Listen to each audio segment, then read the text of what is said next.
Police ধরে নিয়ে গেলে ওকে, আমি সেটা আইনিভাবে ফেস করব, কিন্তু এখন যদি আমিও মারা যাই, রিজিকের কি হবে? বিদেশে বসে স্ত্রী আফরা ইবনাত খান ইকরার আত্মহত্যায় প্ররোচনার মামলা মিটমাট করতে শ্বশুরবাড়ির লোকজনদের কাছে সমঝোতার প্রস্তাব দিয়ে যাচ্ছেন ছোট পর্দার অভিনেতা জাহির আলভী। জানা গেছে, প্রথমে আলভী তার এক ব্যবসায়িক বন্ধুর মাধ্যমে ও দ্বিতীয়বার ইকরার এক বান্ধবীর মাধ্যমে সমঝোতার প্রস্তাব দিয়েছেন। তবে প্রস্তাবে সাড়া দেয়নি ইকরার পরিবার।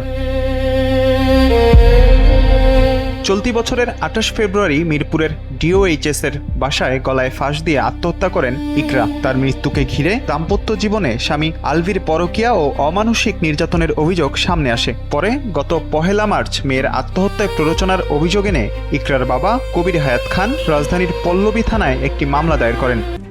RICL TMX, যুগের পর যুগ স্থাপনা থাকে মজবুত, যেখানে অভিনয় শিল্পী জাহির আলভী ও তার মা নাসরিন সুলতানা শিউলিকে আসামি করা হয়। স্ত্রীর মৃত্যুর সময় শুটিংয়ের কাজে নেপালে থাকার কথা জানিয়েছিলেন জাহির আলভী। স্ত্রীর আত্মহত্যার খবরে নিজের ফেসবুক অ্যাকাউন্টে আবেগঘন পোস্টও দিয়েছিলেন তিনি, যদিও এখনও দেশের বাইরেই অবস্থান করছেন এই অভিনয় শিল্পী। পুলিশের বরাতে জানা গেছে, মামলার আসামি হওয়ায় আলভীর বিষয়ে তথ্য দেওয়া হয়েছে ইমিগ্রেশন পুলিশের কাছে। দেশে ফেরার সঙ্গে সঙ্গেই গ্রেফতার করা হবে তাকে। সেই সাথে ইকরার মেডিকেল রিপোর্ট এবং তদন্তের স্বার্থে জব্দ করা বিভিন্ন ডিভাইসের ফরেনসিক রিপোর্ট এখনও তদন্তকারী কর্মকর্তার হাতে এসে পৌঁছায়নি, যে কারণে ধারণা করা হচ্ছে আদালতের নির্ধারণ করা ১৭ মের মধ্যে মামলার প্রতিবেদন জমা দেওয়ার তারিখ আরও পেছাতে পারে।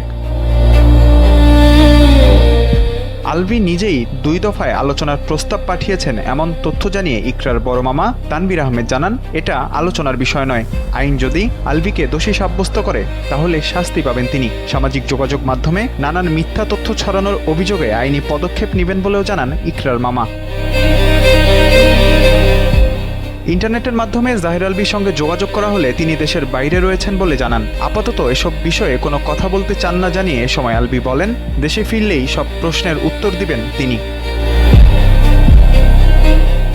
মামলার তদন্তকারী কর্মকর্তা পল্লবী থানার উপপরিদর্শক আজিম আহমেদ এনপিবি নিউজকে জানিয়েছেন, তদন্তে প্রয়োজনীয় ডিভাইসের ফরেনসিক রিপোর্ট ও ইকরার মেডিকেল রিপোর্ট পাননি তিনি। এদিকে পল্লবী থানার ভারপ্রাপ্ত কর্মকর্তা আলমগীর জাহান বলেন, তদন্তের ২টি বিষয় বিদ্যমান। একটি হচ্ছে ফরেনসিক মেডিকেল রিপোর্ট, আরেকটি হচ্ছে আসামি গ্রেফতার। উভয় বিষয়কেই গুরুত্ব দিয়ে পুলিশ কাজ করছে বলেও জানান ওসি। মাজহার ইমন, এনপিবি নিউজ।